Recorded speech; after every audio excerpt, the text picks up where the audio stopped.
Gawin mo, ang daming ginagawang mga batas na itaas natin ang parusa sa mga agricultural smugglers. Opo. Kapag yun namang yung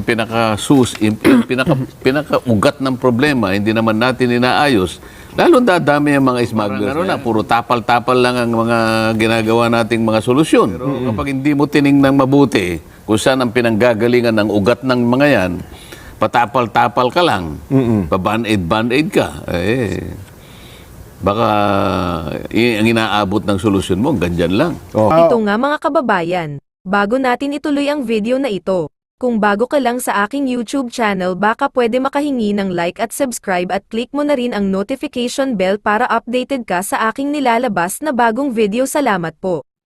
Kundi ito pala ay targeted lamang. Yung mga indigent, yung mga recipient ng 4-piece, sila lang din pala makaka-access nitong murang bigas na tinataya. Baka abutin ng magkano, 29 pesos, ano? 29 pesos 29 pesos ang magiging per kilo kung ito po ay may tutupad na by July or by August, Kong. Kailangan lang dyan, magbantayan tayo dyan. Kasi baka mamaya, yung inimportang bigas na yan, ang makakakuha rin yung mga traders, hindi ba? Nako, yun na nga. Pagkatapos, haluan nila ng kung ano-anong bigas, sasabihin na naman nila, hindi naman ito yung inimport namin. Ano ito sinanduming ito, hindi naman ganito.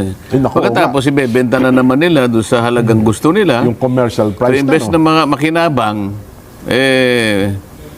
kung targeted halimbawa sa mga mahihirap, tama lang yun, pero bantayan nating mabuti. Ayun, oho. Siguro, mula pa dun sa importer, identified na kung sino yung importer. Opo.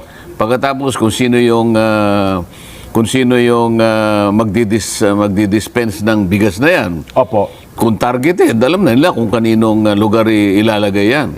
Para sa ganun, ma-influensyahan yung umiiral na presyo ng bigas para mapababa. Kasi talagang tumataas yan. Yan ang pinaka-tinatarget nila. Yung kinakailangan maibaba.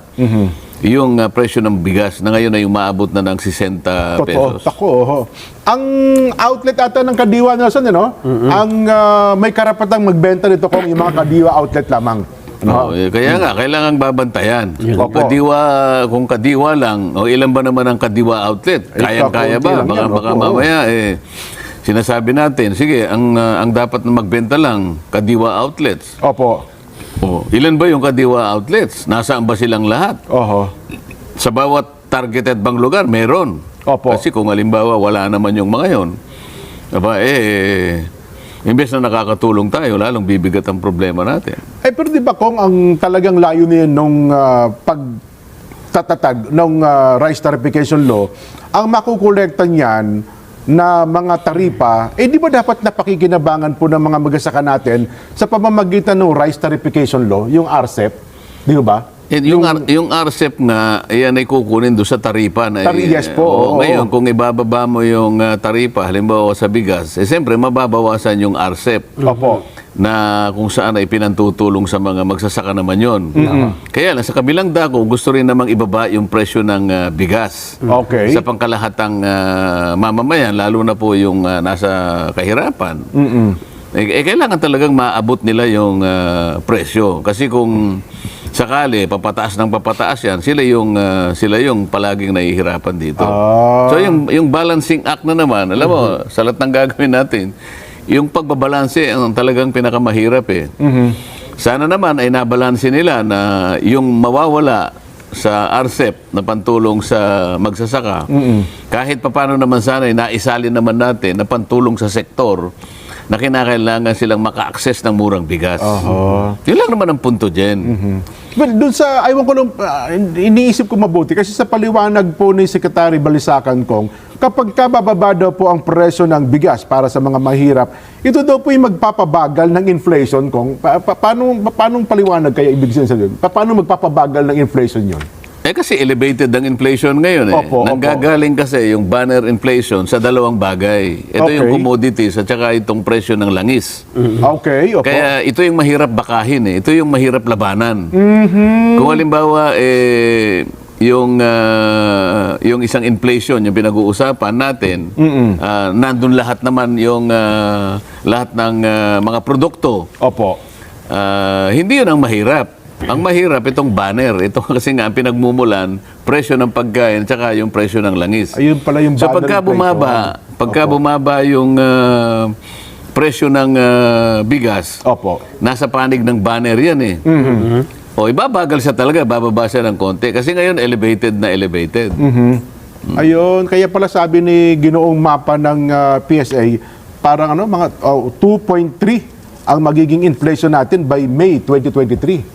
Ayun po, no? Ito pala ko nga. Yung banner yun, ha? Yes po, yung banner inflation. Yung core inflation, ito yung parang general, yung kabuuan. Okay.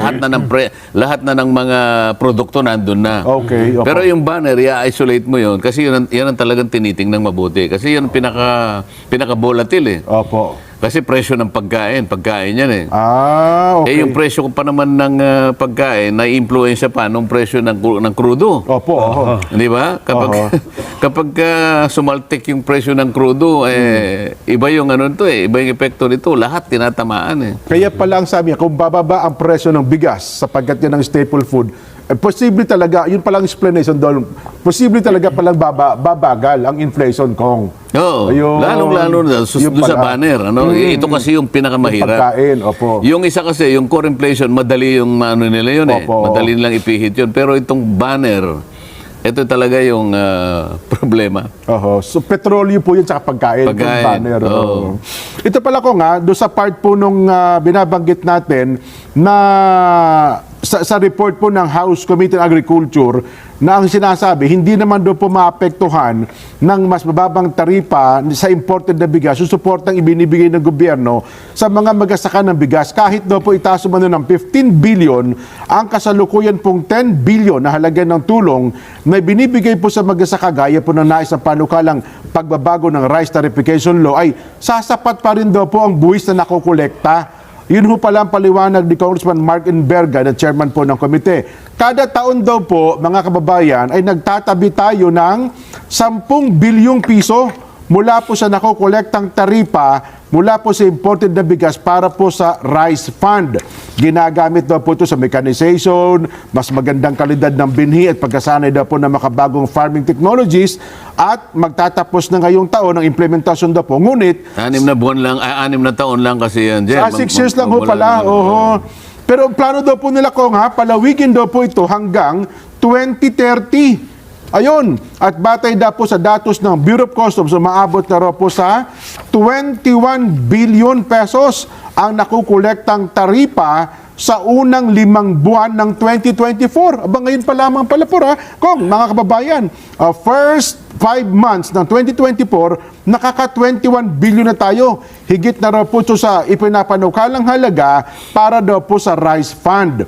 At kabilang daw po, sa mga nabanggit na ito, ay ang pakikipagpulong ng mga mamabatas kay Speaker Martin Romualdez sa mga kinatawan ng ahensya ng pamahalaan at malaking supermarket upang siguraduhin maramdaman daw po ng publiko ang benepisyong tapyas ng taripa sa 15% mula po sa dating 35%, Kong.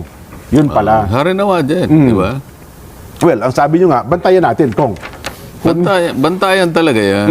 Kasi alam mo nang gawin mo, yung mga ibang kababayan natin na wala nang iniisip kundi yung pansarili lang. Opo. Dumiskarte ulit tayo.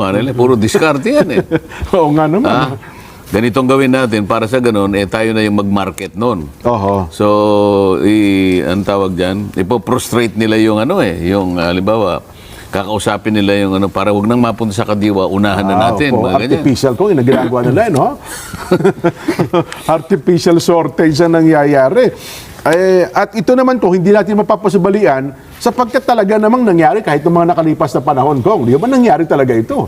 Nangyayari talaga yan. Sapagkat yung mga traders na, hanggat yung meron tayong traders na kanilang pinag-iisip, ay yung pinagpapauna lang, yung sariling kapakanan, di bali na kanyang magka-problema yung lahat ng ating mga kababayan, basta tayo unahin natin ang pansarili natin. Nako, yan nga. Yan ang mahirap. Kahit ano pang gawin mo, ang daming ginagawang mga batas na itaas natin ang parusa sa mga agricultural smugglers. Opo. Kapag yun namang yung pinaka-ugat ng problema, hindi naman natin inaayos, lalo dadami ang mga smugglers na yan. Lalo na kung ginagawa natin ay puro palliatives, halimbawa. Puro parang ano lang, puro tapal-tapal lang ang mga ginagawa nating mga solusyon. Iba yung antibiotic, iba yung tapal. Opo.